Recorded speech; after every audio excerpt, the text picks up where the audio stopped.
Hey guys, I'm back for another October Horror Fest video. And in this video, I'm going to talk about a movie that I grew up watching. It's a really fun movie, and it's one that I watch every year around Halloween. I think I've been watching it ever since it first came out. But the movie I've been talking about is the 2001 remake to the William Castle classic, 13 Ghosts. And yeah, this is the DVD. You guys probably saw me get this if you guys saw my birthday update. I got it in the dark with the Dark Castle box set. I'm gonna go ahead and get into the plot, and then I'll tell you guys my thoughts on the film. So basically, the movie opens up into a sort of a junkyard. There's a ton of cars just piling up everywhere, and a couple of trucks and a van drive into the junkyard, and then someone steps out of the van, and he has the man's kind of got a cape going on and a cane. This is a picture of him right here on the back, but his name is Cyrus Kritikos, and he is there to try and find someone. Also in the van with him is Matthew Lillard, and his character is kind of plays he's kind of a psychic. Like, he can see people's inner thoughts, and he can see what people have been through, sort of like the past and the future as well. And that goes for both people living and dead. And you find out that the person that Cyrus is looking for is a ghost, and that he is somewhere in the junkyard. And he's brought Matthew Lillard's character there to find out where he is by using his thoughts. And what Cyrus is planning on doing is he's trying to collect 13 lost souls and contain them in some way. There's also two other characters that come in, a man and a woman. One of them's name is Embeh Davidtz, and they're of course completely angry about what Cyrus is doing. Even Embeh Davidtz, her character says, you shouldn't be doing this. These aren't animals you're trying to capture. These are human beings. You find out a little bit later on exactly who she is later on in the film, but I won't spoil it for you. But they end up finding the ghost that they're looking for, and all the people that are there with Cyrus and with Matthew Lillard's character, they are all killed by the ghost, including Cyrus. Then in the next scene, you can tell time goes by. In the next scene, you see a family in a home. You see the main character of the film's name is Arthur, who is played by Tony Shalhoub. I'm not really sure how you pronounce that name, but if you've seen the show Monk, he's the main star in that show. It's him, his wife, his older daughter, who's played by Shannon, Elizabeh, who I'm sure everybody remembers as Nadia from American Pie, and their young son. And you see them, of course, they're enjoying life together. The kids are outside playing, and Arthur and his wife are sitting there talking. And then as the camera pans around the home, you see all the pictures of the family everywhere, and you hear the sound of a fire. And it turns out that a fire had broken through their home, and Arthur's wife had burned to death. And then it cuts to Arthur sitting alone, and him and his two children now live in a small apartment with a sort of a home sort of nanny there. His name is Maggie.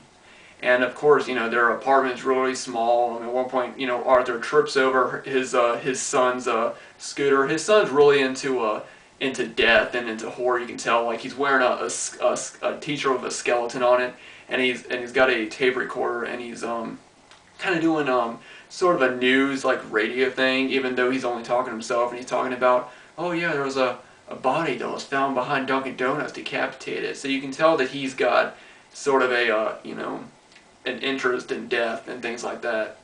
Well, while they're trying to get ready for, Arthur's getting ready for work, a man walks up into their apartment, and he's dressed up, and he's got a suit on, And when he comes in, he presents to them, pulls out a laptop, and there's a video of Cyrus talking to them about a house that Cyrus owns, and it's his home.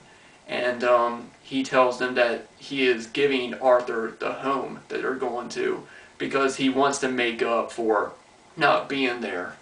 You know, not being there for Arthur and not really knowing him very well. You do find out that Cyrus is actually Arthur's uncle, and he's basically just given this home to his nephew just to make up for lost time. And when they first get to the home, I remember when I was a little kid, I was blown away by this house.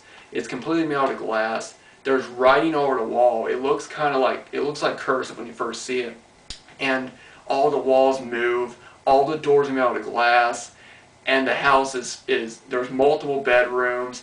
Everything is so elegant. You know, there's tons of cool old things in there, like there's samurai swords. There's you know, an old telescope. There's binoculars made out of looks like they're made out of gold. There's so much stuff in there. There's like one room that just got a whole row of samurai swords, and the whole house is filled with incredibly expensive stuff. And you know, of course, the family are just blown away, you know, because they've, like I said, lost everything in the fire, and they really don't have any money.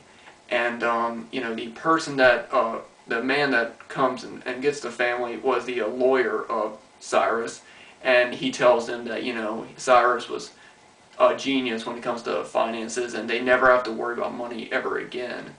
And you know, of course, they're all psyched to be in the home. Well, Matthew Lillard's character makes another appearance, but he is instead pretending to be the electric guy, and he's there trying to check the breakers of the house. Well, as things start to go on, Matthew ends up seeing, you know, having you know, visions of the 13 spirits that are actually locked in within the home. And of course, he goes back and tries to tell the family, and they don't believe them until Arthur's son disappears.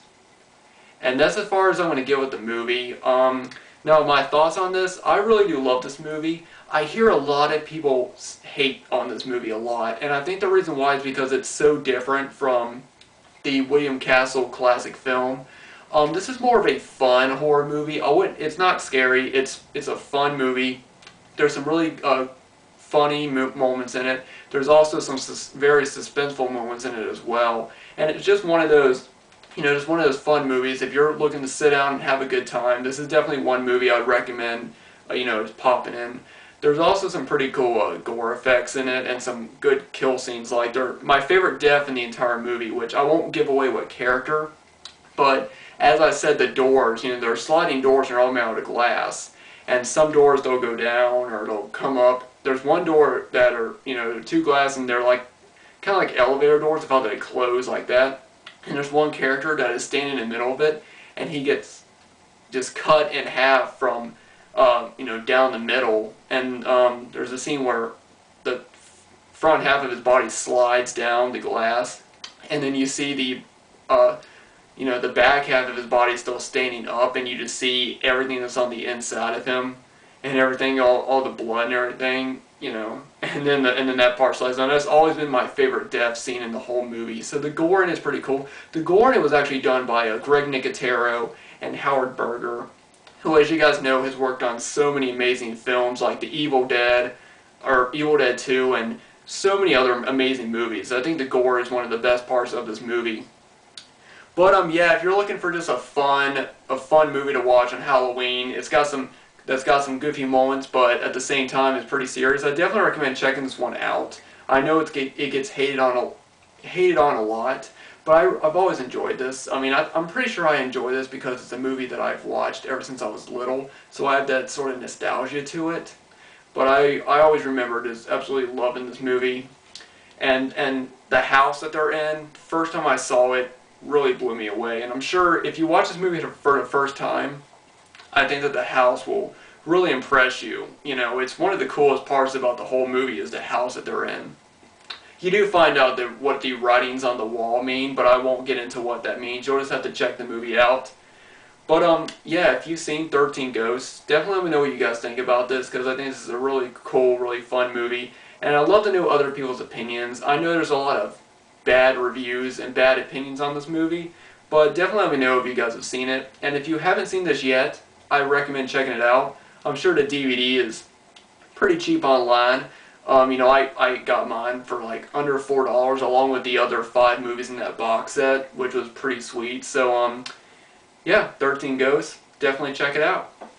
Anyway, guys, that is it for my review on 13 Ghosts. Like I said, if you guys have seen it, definitely let me know what you guys think about it. If you guys are going to go see it, or if you guys want to see it, let me know. Like, comment, and yeah, so thanks for watching. I'll see you guys tomorrow night.